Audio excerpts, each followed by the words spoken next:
I wanted to take a few minutes from my study. This morning, I have been studying and reading. I'm actually taking some classes to get a certification on neuroscience and mindfulness, which I think is amazing.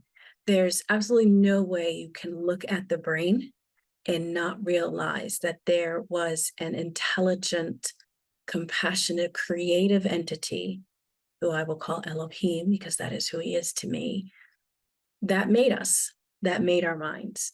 And in the work that I'm beginning to do with mental health, sharing my own story of recovery and how I got to the place that I am right now of not just living, but thriving, right? Because it's not enough just to live. You don't want to be walking dead. You want to thrive.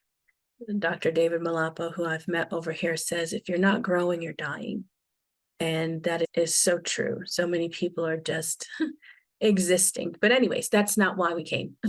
I came because during this time of year, many faith systems choose these few days of introspection, right? And as I have been thinking about introspection in conjunction with mental health strategies, neuroscience, mindfulness, I've been speaking to Jehovah and asking him, where does all of that fall in line with your word? Where does that all fall in line with this beautiful textbook that we have? I think the Bible is one of the greatest textbooks on the earth. In fact, I would say it's the best anthology ever written. And the stories that the people have written of their lives, of their experiences. Sometimes I don't like using stories because maybe we think they're make-believe, but I believe them to be authentic. And when you see how they walked through this earth, obeying laws that the Creator gave them and disobeying, we see love and marriage and war and restoration and joy and lots of teaching, things that we can definitely learn from. And when I talk in my testimony about being healed from dissociative identity disorder, I talk about how it is that I was able to walk through that. And in my study with neuroscience and mindfulness now, I am beginning to see that I was doing things that science had already been talking about, but I never studied. And I saw the connection because I was able to walk through it with Jehovah and then come and see science say, you do this and you do this and you do that. And I'm like, wow, that's what I did. I just didn't know that that's what science was calling it or mindfulness was calling it. Anyways, I digress. Introspection. So I was asking the Father, where is introspection in your textbook? And it came to Haggai.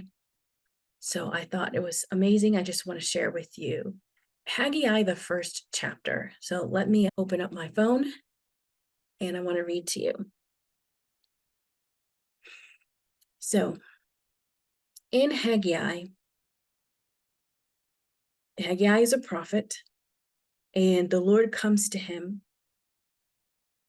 and he gives him some instructions. He wants you to say to the people, the time has not come, the time that the Lord's house should be built. And he asked them to consider your ways. Now, he didn't just say that one time, he said it 2 or 3 times, to consider your ways. And isn't that what we do with introspection? Isn't that how we think that introspection should be done?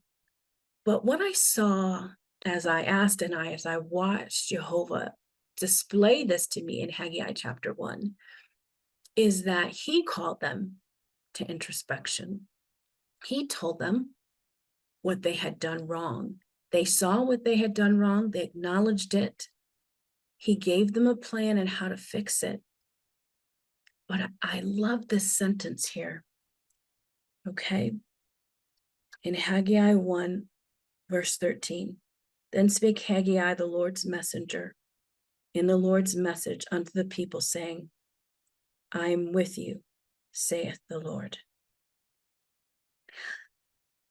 How wonderful to know that when we go into introspection in a way that's led by the creator. Because honestly, especially people with severe mental health disabilities, or even people with depression, bipolar, even if you're dissatisfied with your life and you're not going to say that you have a mental health struggle per se, you're going to realize that that can be a dangerous spot to go into introspection, just looking at yourself without a plan, without guidelines, without instruction.